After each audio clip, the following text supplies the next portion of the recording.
Bismillahirrahmanirrahim. Assalamualaikum warahmatullahi wabarakatuh. Perkenalkan, nama saya Muhammad Fahri, NPM 2003 09 0054, kelas 4B Kesos Pagi. Di sini saya ingin menyelesaikan tugas video dari mata kuliah Psikologi untuk Pekerjaan Sosial. Baiklah, sini saya akan menjelaskan sedikit tentang materi pembelajaran keempat.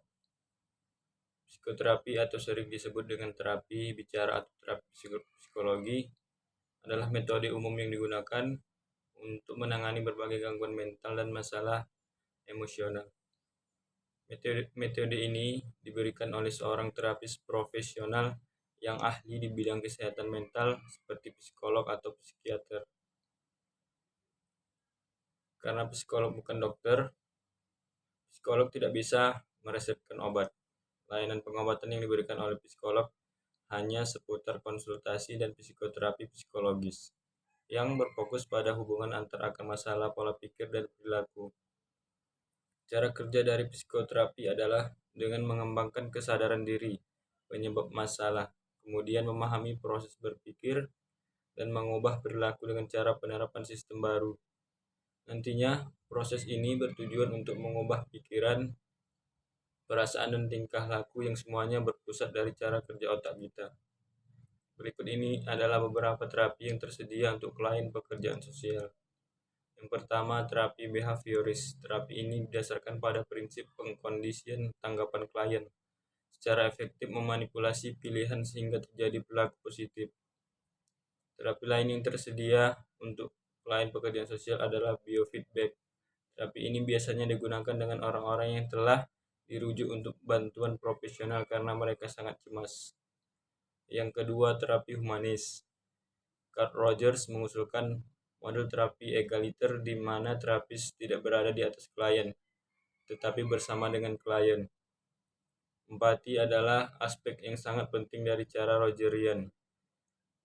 Terapis harus ada untuk kliennya dan siap untuk bersikap tulus dan tegas. Menurut Rogers, hanya melalui terjadinya konseling yang tulus, masalah individu dapat diselesaikan. Yang ketiga, terapi psikodinamik. Model psikodinamik pikiran menyatakan bahwa pikiran sadar dipengaruhi oleh pikiran bawah sadar. Ini berarti bahwa terapi melibatkan pelepasan apa yang secara tidak sadar ditekan. Model psikodinamik bersifat hierarkis, bukan egaliter.